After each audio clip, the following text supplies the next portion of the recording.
Okay, welcome back. That was hiking 100 miles on the West Highland Way in Scotland, my first time visiting that area of the UK. I'm going to talk about that trip, the behind the scenes of making this video, as well as the maps and information for anyone hoping to do the same trail themselves. But first, a word from today's sponsor, Shokz. The OpenFit is a brand new headphone from Shokz. They sent me a pair before release, and I've been able to try them out both on this trip and while running around here in New York City, and I'm a fan. These headphones are great for active runners and hikers like myself. When I go on runs, I'm sweating, so it's nice to not have the earbuds going into my ear. They are snug and comfortable, don't fall off. I don't feel like they're ever going to fall off when I'm running. And when I'm done using them, they pop with a magnet directly back into their clamshell charging case. There's a button for playing pause, and I can also hear what's going on around me, but also hear the music or podcast that I'm listening to. So if you want to check out the OpenFit yourself, you can click on the link in the description down below and let Shokz know that y'all support them supporting my videos. The start of this trip was in Glasgow, my first time in Scotland in northern UK. So I spent a couple days running around the city, drinking coffee, going to restaurants, and just preparing for this long distance hike. This trail was very well marked. It has a brand, it has a logo. There's a lot of signs, especially at the beginning and end of the trail. About 10 miles in, I came across my first honesty box, which is supplies, camping fuel, food and drinks, and you put your money in. It's a trust system. There's no one there. And about 20 miles in, I reached Conic Hill, which is your first viewpoint of the lake, and a little bit of a climb.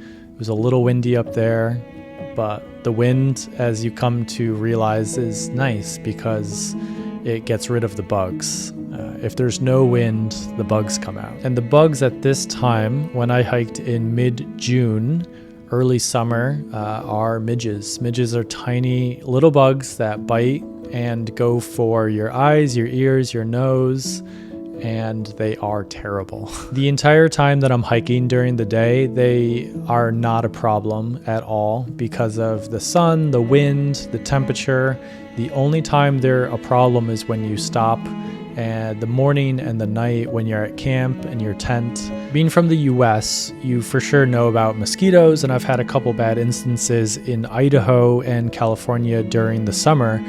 And I'd only seen midges once before in Iceland during the summer, and they were bad, but this was the worst bug experience I've ever had in my entire life. I knew about them going into this hike, so I brought a head net, but it was for mosquitoes, and the midges were small enough to go through the holes. So I saw some goats around the lake the next morning, and this lake is monotonous.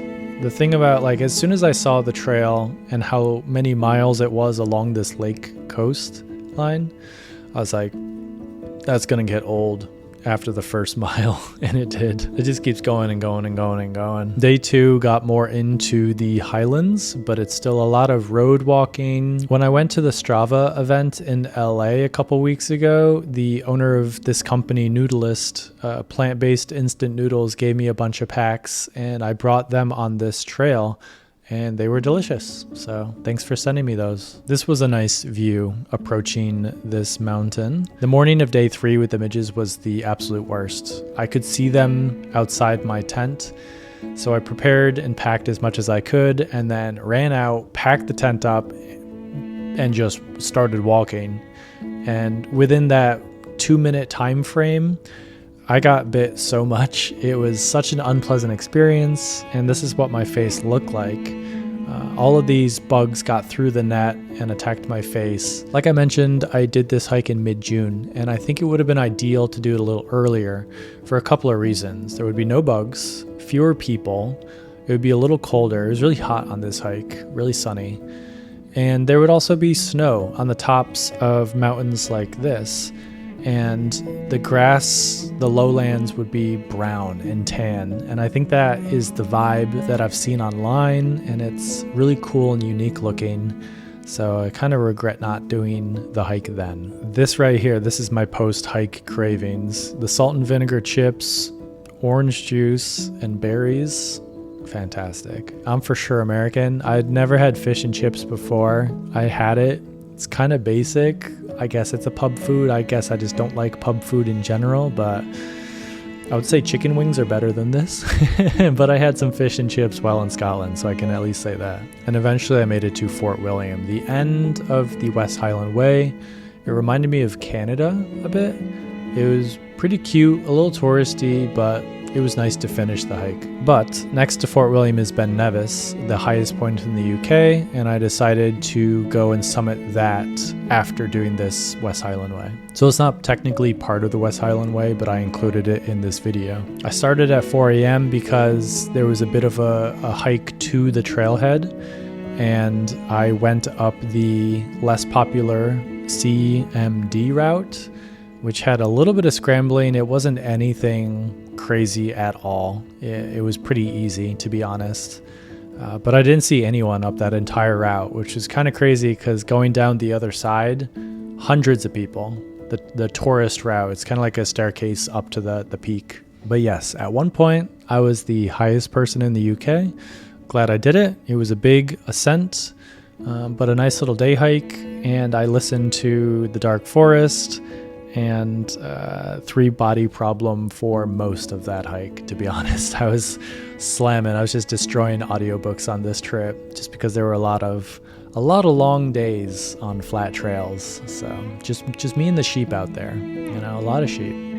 So hiking in the UK, man, I've looked up Snowdonia, I've looked up Lake District. I might be back to do those. I do know that the Isle of Skye looks pretty interesting. There's a couple things in Ireland, but I don't know. Maybe 1 or 2 more trips to the UK, and I feel pretty good. I've got some other things I want to hike this year. Going out to California to do some Canadian Rockies and American national parks, so look for that in the next couple of weeks. But yeah, thank you for watching. Of course, you can follow me on Instagram, Strava. I'm preparing the next podcast episode, so you can check out my podcast on Spotify and Apple. But thank you for watching and following all these silly little hiking trips. So take care.